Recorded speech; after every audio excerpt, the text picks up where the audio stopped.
ये सैमसंग का डिब्बा 30,000 रुपए का है। मतलब इसके अंदर जो फोन है वो 30,000 का है भाई। और ये डिब्बा मेरी आवाज से खुलता है। मस्त जोक मारा। रुको दिखाता हूँ। खुल जा सिम। ओ भाई रन। साले का खोपड़ी तोड़। भाई इसकी 3 आंखें हैं। एक फोड़ देता हूँ। अच्छा है मैं अंधा हूँ। और इसके बुलंद दरवाजे कुछ ऐसे खुलते हैं। इसके ऊपर हमारे लिए कुछ ऐसी टिप्पणियां लिखी हुई है। डियर अरविंद खर्रा, मेरी स्पेलिंग ही गलत कर दी, डबल आ रहा होता है भाई। डियर अरविंद खर्रा, तुम बहुत अच्छा काम कर रहे हो और तुम फोड़ोगे भाई लाइफ में। ऐसे कुछ ज्यादा नहीं हो गया ये। और जो इस वीडियो को देख रहे हैं वो भी बहुत अच्छे लोग हैं, सब्सक्राइब करके जाएंगे। अरे मैं नहीं कह रहा है सर भाई, लिखा पड़ा है यार, देख लो। और अब Samsung Galaxy F54 5G slim trim, एकदम पतला सा। तो डब्बे के अंदर डब्बा, और अब कर लेते हैं इसकी क्विक से अनबॉक्सिंग। अब इतना पतला डब्बा है तो भाई इसकी लंबी अनबॉक्सिंग हो ही नहीं सकती। सबसे पहले हमारा फोन, एक सेक्शन, एक सुई, एक type C to C cable, documentation के नाम पे सिर्फ इतना सा भाई, और कुछ नहीं बचा। अरे वाह, हमारी वीडियो का नोटिफिकेशन पहले ही आ रखा है। सैमसंग वालों ने सब्सक्राइब कर रखा है लगता है। कोई बात नहीं, हम तो ये है। और ये पॉलीकार्बोनेट होने की वजह से इसमें फिंगरप्रिंट भी काफी ज्यादा आते हैं। तो इस चीज के लिए आपको ना बैक कवर लगा के रखना ही रखना पड़ेगा। और साइड की जो फ्रेम्स हैं वो भी फुली पॉलीकार्बोनेट हैं। यहाँ पे कहीं भी मेटल या फिर ग्लास का यूज नहीं हुआ है। बाकी साइड में जो पावर लॉक अनलॉक बटन है उसी में फिंगरप्रिंट मुझे दिखाई दे रहा है। इट मीन्स यहाँ पे इन डिस्प्ले फिंगरप्रिंट नहीं है। हालांकि ये जो डिस्प्ले है वो एक सुपर एमोलेड पैनल है। ऊपर की तरफ नॉइस कैंसिलेशन माइक भी है और दो सिम आप इसमें डाल सकते हो, क्योंकि ये वाला जो वेरिएंट है वो 8GB 256GB से स्टार्ट होता है। मतलब स्टार्ट ही भाई 8GB से हो रहा है और 256GB की स्टोरेज मिल रही है। साथ ही ऑब्वियसली 6000 mAh की बैटरी भी डालनी थी। ये फॉर्म फैक्टर भी क्रिएट करना था। तो 3.5mm का जैक नहीं है। तो जो लोग अभी भी तार वाली ईयरफोन पे लटके पड़े हैं उनको भाई TWS लेने का खर्चा करना पड़ेगा अब तो। तेरा बाप यहाँ छोड़कर गया था कि तेरी माँ। और सामने की तरफ एवरेज से बेजल्स हैं। इनको मैं कम भी नहीं बोलूंगा, ज्यादा भी नहीं बोलूंगा। ये एक 6.7 इंचेस का मतलब काफी बड़ा सा डिस्प्ले है। और यहाँ पे सुपर एमोलेड प्लस डिस्प्ले का यूज किया गया है। ये वाली डिस्प्ले जो बेसिकली होती है ना वो सुपर एमोलेड से 15% ज्यादा थिनर होती है, जिसकी वजह से फॉर्म फैक्टर बैलेंस करना थोड़ा सा ईजी हो जाता है। बाकी सेंटर पंच वाला जो देखने में काफी अच्छा लग रहा है। 800 मैक्स नीट ब्राइटनेस है। ये नंबर से काफी कम लगती है, लेकिन वैसे भाई मैं एकदम सूरज के सामने यूज कर रहा हूँ, अभी भी पूरी विजिबिलिटी बनी हुई है। और आगे की तरफ आपको मिलता है इसमें कॉर्निंग गोरिल्ला ग्लास 5। और ये जानबूझ के गिराया था, सच में इसको कोई फर्क नहीं पड़ने वाला है क्योंकि मैं कॉन्फिडेंट था। बाकी आप YouTube वगैरह पे 4K HDR तक प्ले कर सकते हो, लेकिन यहाँ पे 4K पे थोड़ा जिटर देखने को मिलता है बिकॉज ऑफ प्रोसेसिंग पावर। और यही वाला same processor Samsung Galaxy A54 में भी आता है, वहां भी सेम इशू देखने को मिलता है। लेकिन जब तक आप 1440p पे चलाओगे वहां बिल्कुल स्मूथ चलने वाला है, कोई इशू नहीं। बाकी डिस्प्ले एक फुल HD प्लस रेजोल्यूशन के साथ आती है। इसके अंदर जो कलर्स देखने को मिलते हैं वो सच में, क्योंकि सैमसंग का पैनल है, इससे क्वेश्चन होने ही नहीं चाहिए शायद, क्योंकि जैसे मैंने आपको बताया कि ये एक सुपर एमोलेड प्लस वाला पैनल है। तो यहाँ पे कलर्स भी आपको ज्यादा बेटर देखने को मिलते हैं। ये थिन तो है ही है अपने आप में, लेकिन जो कलर्स में इंप्रूवमेंट मिलती है ना वो भी नोटिस होती है। और साइड व्यूइंग एंगल्स भी अच्छे हैं एक सुपर एमोलेड पैनल होने की वजह से। और ताबड़तोड़ कंटेंट को देखने के लिए चाहिए ताबड़तोड़ स्पीकर भी भाई। कॉम्बिनेशन जरूरी है ना, LHS = RHS। तो देखते हैं कैसा वाला। इसमें सिंगल स्पीकर है।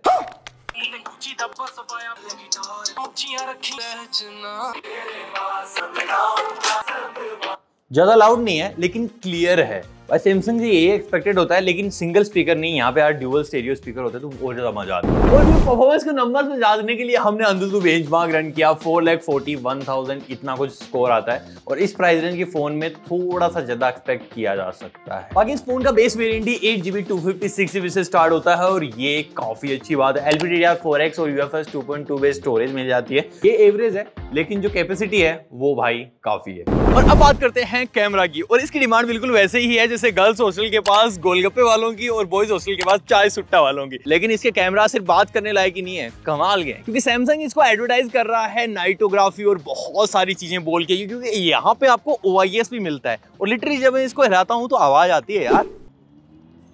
और इस प्राइस रेंज के फोनों में OIS बहुत कम में मिलता है, और वो वीडियोस में अगर काम कर रहा हो तो भाई सच में मजे ही आ जाते हैं। लेकिन इस चीज के लिए हमको टेस्ट करना पड़ेगा। और पहले थोड़ा नंबर से खेल लेते हैं। ये 108 मेगापिक्सल का प्राइमरी सेंसर है, 8 मेगापिक्सल का अल्ट्रा वाइड है और 2 मेगापिक्सल का मैक्रो सेंसर है। ये तो आई डोंट थिंक कोई काम आने वाला है, लेकिन इसका OIS टेस्ट करते हैं, उसके लिए मैं सबसे ज्यादा एक्साइटेड हूँ। बैक कैमरा से 4K 30 FPS तक रिकॉर्ड कर सकते हैं, और इसको हम टेस्ट करेंगे इन लोगों के ऊपर। तो ये 4K 30 FPS में बिल्कुल काम नहीं करता है इतना, लेकिन 1080p 60 FPS में ना थोड़ा सा काम, क्योंकि मैं भाई बहुत खतरनाक लेवल पे भाग रहा था और वहां पे थोड़ा सा स्टेबलाइज करना ना एक डिफिकल्ट टास्क होता है। और ये जो प्रीमियम फ्लेक्सिब लेवल पे जो OIS आते हैं और जो नॉर्मल में दिए जाते हैं ना, वो एक जैसे नहीं होते हैं, तो थोड़ा तो आपको डिफरेंस देखने को मिलेगा। लेकिन नाइट वगैरह में या फिर चलते फिरते आप जैसे फोटोज ले रहे हो तो वहां पे अच्छा काम कर सकता है, और उसके लिए हमने बहुत सारी फोटोज ली हैं।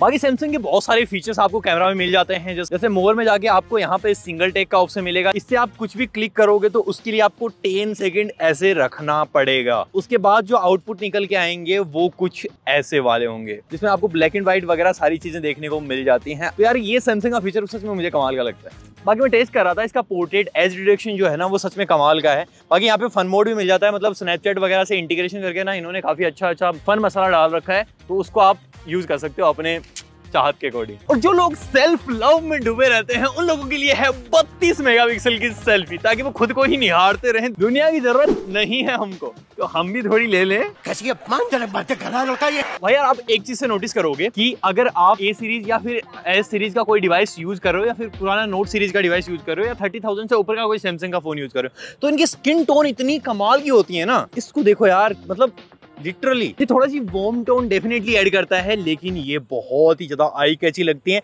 At the same time photo में डिटेल्स काफी ज्यादा है भाई, या दाढ़ी के बाल सब ओके, नाइस नाइस। बाकी सैमसंग ने फ्रंट में भी 4K 30 FPS की रिकॉर्डिंग दे रखी है, बैक में भी आपको 4K रिकॉर्डिंग मिलती है, तो ये अपने आप में एक अच्छी चीज हो जाती है, क्योंकि ये जिस प्राइस रेंज में आता है ना आफ्टर डिस्काउंट 28,000 रुपीज, वहां पे फ्रंट कैमरा में 4K रिकॉर्डिंग ऑलमोस्ट फोनों में नहीं मिलती है। और क्योंकि सैमसंग का फोन है तो सॉफ्टवेयर बेसिस पे भी आपको बहुत सारे ऑप्शन मिल जाते हैं। जैसे मैंने कोई भी सिंगल फोटो जैसे क्लिक की, यहाँ पे मुझे कोई भी अनवांटेड ऑब्जेक्ट दिख रहा है, जैसे ये जूता, तो इसको मैं इरेज कर सकता हूँ, जूता गायब। और ये 30,000 रुपीज का फोन है, तो गेमिंग करके भी देखते हैं भाई कहाँ पे मैक्स सेटिंग्स आपको इसके अंदर, मैक्स आप इसमें बैलेंस में हाई खेल सकते हो, इतना ही है, इससे ऊपर नहीं जा पाओगे। तो गेमिंग के लिए डिवाइस है ही नहीं, लिहाजा इसमें इतनी ही सेटिंग्स मिलती हैं, लेकिन जितनी मिलती हैं वहां पे आप अच्छे से खेल सकते हो, ज्यादा लैग्स या फिर फ्रेम ड्रॉप वाला सीन नहीं दिखाई देता है।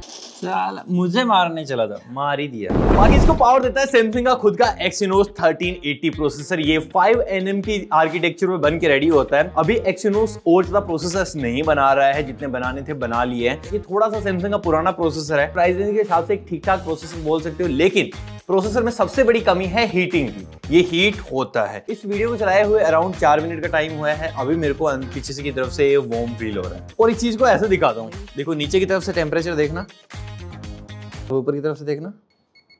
लेकिन इसकी थ्रोटल को चेक करने के लिए हमने CPU थ्रोटल टेस्ट किया और ये रिजल्ट आया है 81%, विच इज गुड। 81% अच्छा होता है, इतना बुरा भी नहीं है, ऑलमोस्ट ग्रीन ग्राफ ही दिख रहा है। लेकिन जो रियल लाइफ एक्सपीरियंस है ना, वो थोड़ा सा डगमगा जाता है पेपर स्पेक से। बाकी कनेक्टिविटी के नाम पे ब्लूटूथ वर्जन 5.3 है, NFC भी है, 5G है, 10 5G के बैंड्स हैं, और इसी के साथ साथ ड्यूअल बैंड वाईफाई का सपोर्ट भी है। तो अब इसकी स्पीड टेस्ट भी कर लेते हैं कि कितना निकलता है वाईफाई से। बाकी इसको एक्सपीरियंस करने के लिए इसमें मिल जाता है One UI 5.1 based on Android 13। अब बहुत सारे प्री इंस्टॉल्ड ब्लूटूथ मिल जाते हैं, डेफिनेटली इससे कॉस्ट मैनेज करती हैं कंपनीज, लेकिन इन सबको अनइंस्टॉल किया जा सकता है। सैमसंग के One UI में वैसे भी प्रॉब्लम नहीं आती है, ये काफी अच्छे से रिफाइंड होता है, और इसमें भाई 120 हर्ट्ज अच्छे से फील किया जा सकता है। सैमसंग प्रॉमिस करता है इसके साथ 4 साल के मेजर एंड्रॉइड अपडेट्स और 5 साल के मेजर सिक्योरिटी अपडेट्स, और ये एक बहुत बड़ा प्रॉमिस होता है, और सैमसंग है तो ट्रस्ट बनता है भाई। और One UI है तो यहाँ पे मिल जाता है आपको कॉल रिकॉर्डिंग, सामने वाले को बिल्कुल पता नहीं चलेगा। इसी के साथ वॉइस फोकस, ये काफी कमाल की चीज है। ये इंडियन कस्टमर्स के हिसाब से इसको थोड़ा सा ऑप्टिमाइज किया हुआ है, इसकी वजह से आपके आसपास का नॉइज सामने वाले को नहीं सुनाई देता है कॉल पे, तो ये काफी अच्छी चीज है। बाकी सैमसंग वॉलेट जैसे फीचर्स इसके अंदर मिल जाते हैं, नोक्स की सिक्योरिटी भी मिल जाती है, जो एक नेक्स्ट लेवल प्रोटेक्शन आपको प्रोवाइड करती है। साथ ही एज पैनल भी है, जहाँ पे आप बहुत सारी चीजों को कस्टमाइज कर सकते हो और अपने फेवरेट ऐप यहाँ पे रख सकते हो। तो भाई इस वाली सीरीज में हमेशा बैटरी के साथ एक्सपेरिमेंट होते हैं, लिहाजा इसमें 6000 mAh की बैटरी दी गई है, लेकिन चार्जर 25 वोल्ट का ही सपोर्ट करता है, और वो भी बॉक्स में नहीं है, अलग से लेना पड़ जाएगा। ये 6000 mAh के हिसाब से इसका वेट वगैरह मुझे काफी अच्छा लगा, और 6000 mAh होने की वजह से 2 दिन आराम से चले जाएंगे नॉर्मल यूजेस में। बाकी अगर बात करें ओवरऑल मुझे कैसा लगा ये फोन, तो 6000 mAh की बैटरी अपने आप में बहुत कमाल की चीज है। सुपर एमोलेड प्लस डिस्प्ले, ये सच में अपने आप में बहुत ही एक अलग चीज हो जाती है।